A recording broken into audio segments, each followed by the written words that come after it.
नमस्कार, स्वागत है आपका हमारे इस विशेष कार्यक्रम में। आज सुबह सुबह मैं आपकी मुलाकात करवाने जा रहा हूँ गीता मनीषी ज्ञानानंद जी महाराज जी से। स्वागत है, प्रणाम। जय श्री कृष्ण। जय श्री कृष्ण। कलकत्ता में 5 लाख लोगों का एक साथ भगवद गीता का पाठ, और इतनी संख्या में लोगों का उमड़ना क्या है ये? वस्तुतः ये आप भी समझते हैं और हमें लगता है सब दर्शक श्रोता भी, कि बंगाल की इस समय की आवश्यकता क्या है। हमारी सनातन आस्था को कहीं न कहीं पीछे करने का, समाप्त करने के जो षड्यंत्र चल रहे हैं, अंदर लोगों के एक भाव तो है ही, क्योंकि सनातन को मिटाया नहीं जा सकता। कहीं ना कहीं आप दबा सकते हैं अपनी स्वार्थगत नीतियों के कारण से, अपनी तुष्टीकरण की राजनीति के कारण से, लेकिन सनातन को आप समाप्त नहीं कर सकते। और सनातन लोगों की रगों में है। और जब एक योजना ली गई कलकत्ता में, वहाँ हमें प्रसन्नता इस बात की हुई कि जितनी हमारी संत परंपराएं हैं बंगाल की, वो सब एक साथ निकल के आए जब बैठ के ली गई। जैसे गौड़ीय परंपरा है, रामकृष्ण मिशन परंपरा है, भारत सेवाश्रम परंपरा है, फिर सब संस्थाओं ने मिल के साथ दिया। कहीं किसी ने खुलकर, वैसे कहीं किसी ने अपने सामर्थ्य के रूप में। तो जो प्रयास हुए और वो प्रयास सार्थक हुए, और समाज की एक आंतरिक भाव अभिव्यक्ति सनातन के प्रति वो पूरे कोलकाता ने देखी, बंगाल ने देखी, पूरे भारत और विश्व ने देखी। आपने कहा कि सबने ये सब कुछ देखा, सबने ये महसूस किया, सनातन परंपरा के लिए आपने सब प्रयास किए। आमतौर पर होता है कि जब एक गुरु कोई आह्वान करता है तो बाकी अन्य गुरु उसमें उपस्थित होने में थोड़ा सा संकोच करते हैं, लेकिन आपके इस कार्यक्रम में इससे दिगर था कि वो बागेश्वर महाराज भी उपस्थित थे, ऋतुम्बरा जी भी उपस्थित थी, तमाम सारे धर्म से जुड़े लोग उपस्थित थे। विशेष रूप से बात ये थी कि बंगाल की सभी परंपराओं के संत उपस्थित थे, सब विचारधाराओं के संत वहाँ उपस्थित थे। और वो हमने आपको जो बात कही कि बंगाल के जो एक वातावरण को रंग रूप दिया जा रहा है, उससे अंदर से सब आहत हैं। और उन्हें एक प्लेटफॉर्म की तलाश में थे सब, कि कोई एक ऐसा प्लेटफॉर्म तैयार हो जहाँ से हम एक बने, हम नेक बने, हम उस आवाज़ को बाहर निकाल सकें। तो वो एक प्लेटफॉर्म भगवद गीता का बना, गीता जयंती का अवसर था। तो उसने, और ये भी हमारा विश्वास रहता है कि भगवद गीता एक ऐसा सूत्र है जो सबको एक माला में पिरो सकता है, क्योंकि किसी के लिए कोई द्वेष नहीं। आप कहीं जुड़े हो सकते हैं, कोई कहीं जुड़ा हो सकता है, लेकिन भगवद गीता के प्रति तो किसी को किसी प्रकार का कोई संदेह नहीं है, कोई ऐसी नकारात्मक सोच नहीं है। तो इसीलिए जो एक माध्यम लिया गया वहाँ कि भगवद गीता के माध्यम से सब जुड़े, तो वो निश्चित गीता माता की कृपा साथ हुई। इसको लेकर आप कितने आशान्वित हैं कि आपने जो प्रयोग कलकत्ता में किया, जिस वजह से सारे लोग इकट्ठे हुए, इस प्रयोग को देश के अन्य हिस्सों में भी ले जाने के बारे में सोच रहे हैं? निस्संदेह उसके अब स्वर निकलने लगे हैं। परंतु हमारे प्रदीप मित्तल जी बैठे हैं, अपने अंतर्राष्ट्रीय महामंत्री हैं जियो गीता के, हमारे इस अभियान के। तो इनके पास असम से फ़ोन आए, मणिपुर से फ़ोन आए, बंगाल के अलग अलग क्षेत्रों से फ़ोन आए, त्रिपुरा तक के लोग चाह रहे हैं कि हमारे यहाँ हो। कहीं दिल्ली वाले अपनी योजना बना रहे हैं, मध्य प्रदेश में कहीं ये योजनाएं बननी प्रारंभ हुई हैं। एक अंकुरण हुआ है कि सबको एक उत्साह लगा कि बंगाल में यदि एक साथ इतना इकट्ठा पाठ हो सकता है, तो हम अपने प्रांत में ऐसी क्यों नहीं योजना बना सकते, या ऐसा क्यों नहीं भाव बना सकते। तो हमें लगता है कि बंगाल का, कोलकाता का ये कार्यक्रम जो है, ये केवल एक सामयिक उस समय के लिए कार्यक्रम नहीं बन के रहेगा, ये एक पल्लवित होगा और एक विशाल वट वृक्ष की तरह पूरे देश को सनातन छाया देगा। आपने कहा बंगाल के बाद आसाम से, मणिपुर से, इन राज्यों से जहां से आपके पास संदेश आए हैं, आपको लगता है कि वहां हिंदू समाज अब अपने आप को एकत्र करना चाहता है जो अलग अलग हिस्सों में बटा हुआ है? बिल्कुल। देखो, हमने आपको कहा कि सनातन लुप्त नहीं किया जा सकता, समाप्त नहीं किया जा सकता। जैसे एक उदाहरण हम आपको दें, सूर्य की रोशनी को आप समाप्त नहीं कर सकते। बादल ये चाहें कि हम सूर्य को सदा के लिए लुप्त कर दें, समाप्त कर दें, ये बादलों में क्षमता नहीं। हाँ, कुछ देर के लिए बादल या कोहरा आगे आकर सूर्य को ढक सकता है, लेकिन सदा के लिए नहीं। हवाएं फिर चलती हैं और बादल कोहरा हटता है और सूर्य के प्रकाश को तो प्रकट होना ही होता है। सनातन एक अखंड सूर्य है। प्रदीप मित्तल जी से भी मैं बात कर रहा था इस इंटरव्यू के पहले, तो मुझे जानकर बड़ा अच्छा लगा कि 5 देशों में आपने वहाँ पर संसद में भगवत गीता रखवा दी है। तो ये मुहिम क्या है और इसके पीछे की सोच और क्या है आपकी? वस्तुतः कुरुक्षेत्र जो है भगवत गीता की उपदेश स्थली है। तो गीता केवल किसी जाति वर्ग वर्ण का ग्रंथ नहीं।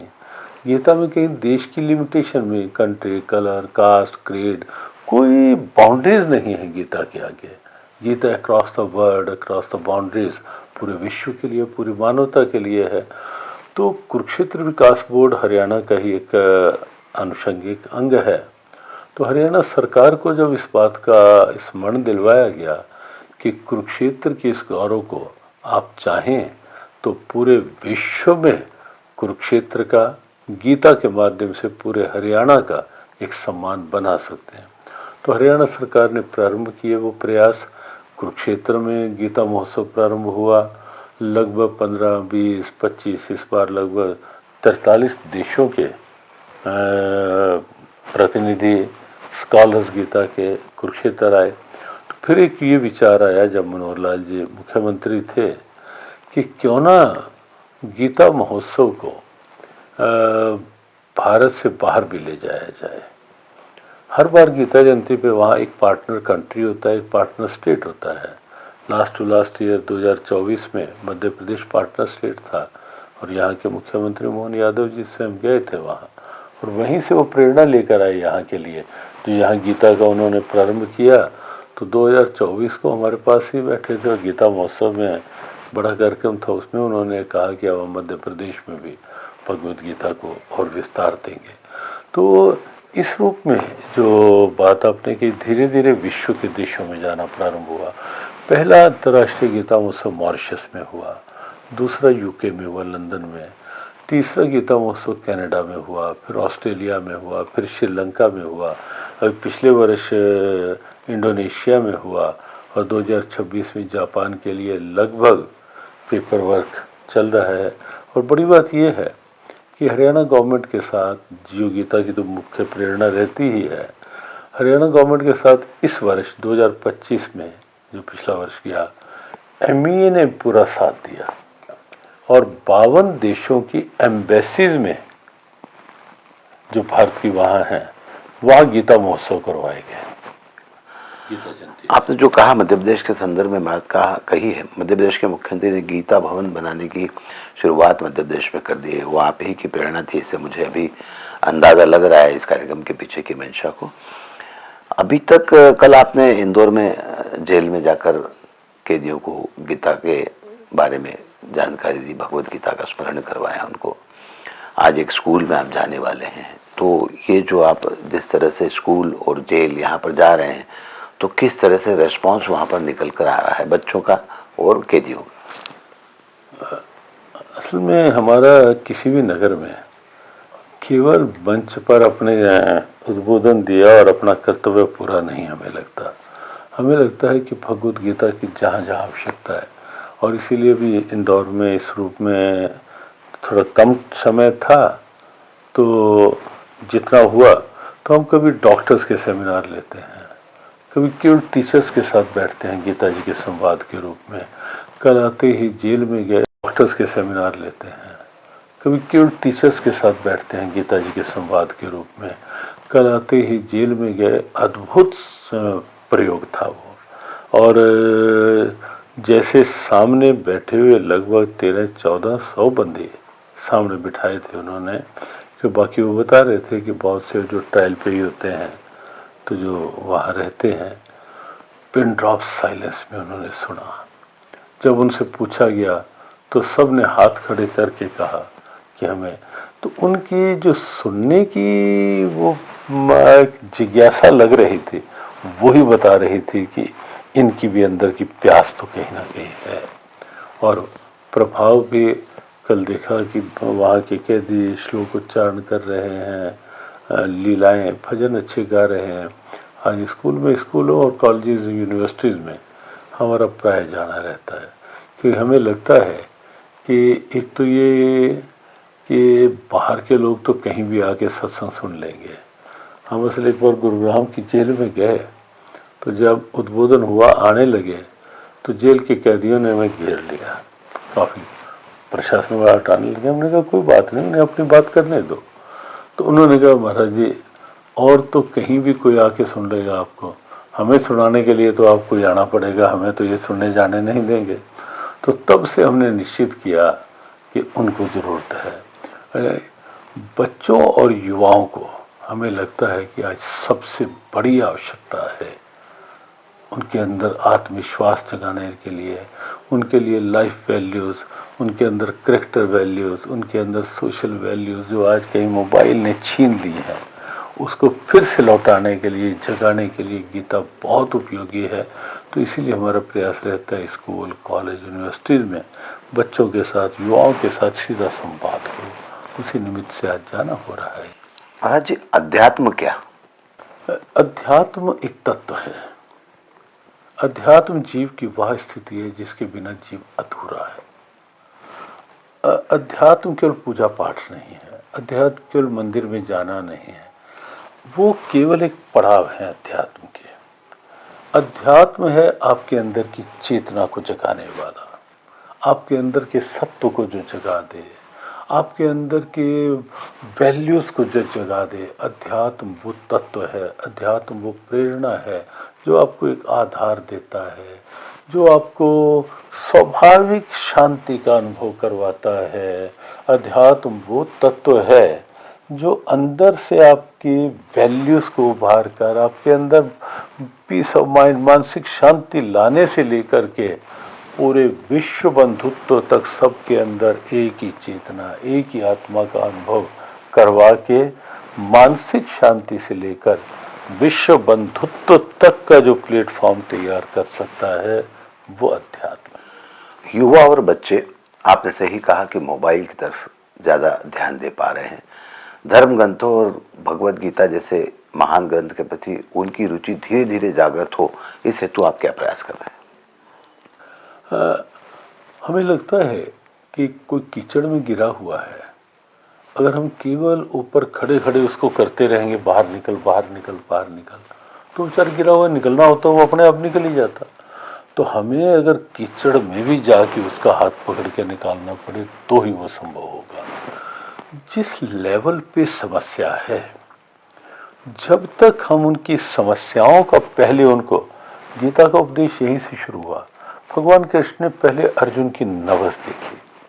नवस का मतलब केवल वैद वाल के नहीं, भगवान ने अर्जुन के माध्यम से पूरे समय की नवस भांप ली।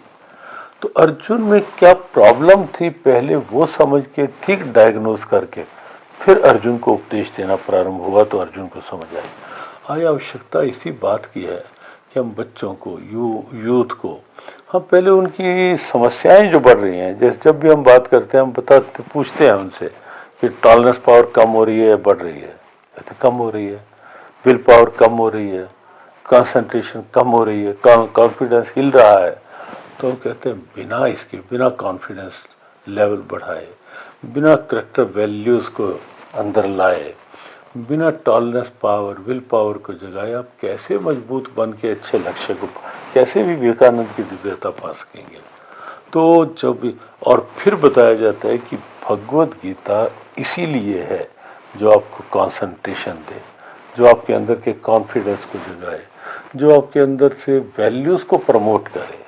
और जब वो बताया जाता है कि भगवत गीता आपको वो विल पावर देगी कि आप कुछ भी करने में सक्षम हो जाएंगे, तो बच्चों को लगता है कि गीता हमारे लिए है।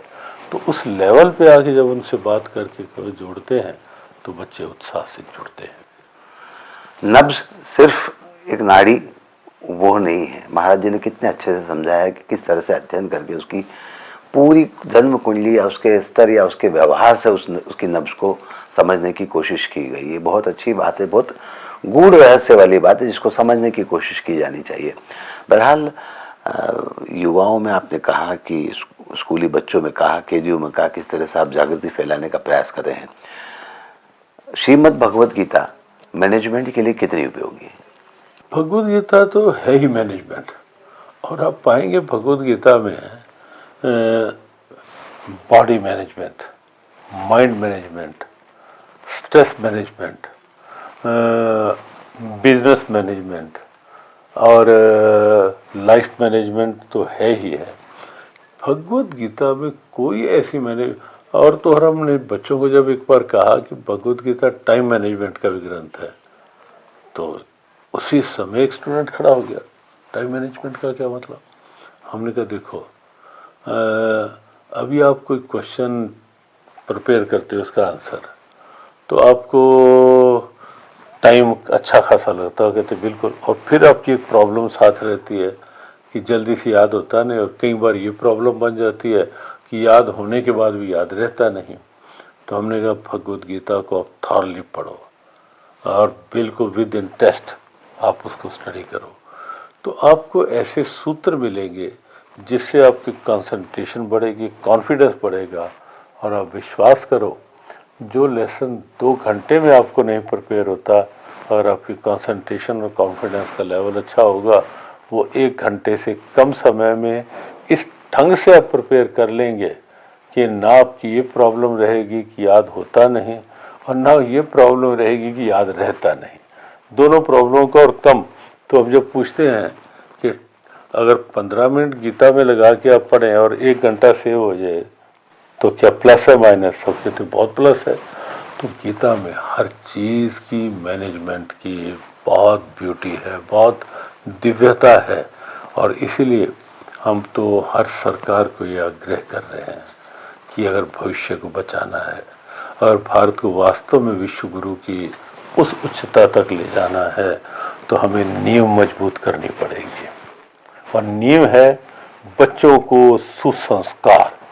बिना नींव मजबूत किए कैसे आप ऊंची बिल्डिंग बना लेंगे? और बिना बच्चों को सुसंस्कारित किए, शिक्षित किए, तो आप कैसे मजबूत भविष्य की कल्पना कर सकते हैं? इसीलिए हमने केंद्र से भी और हर स्टेट से भी आग्रह किया कि बच्चों को गीता के वो सूत्र प्रारंभ से शिक्षा में पढ़ाने प्रारंभ करो जो अंदर से उनकी वैल्यूज़ की प्रमोट करें, आइडियल्स उनके सामने अच्छे रखें, मोरल्स का बेस दें बच्चों को।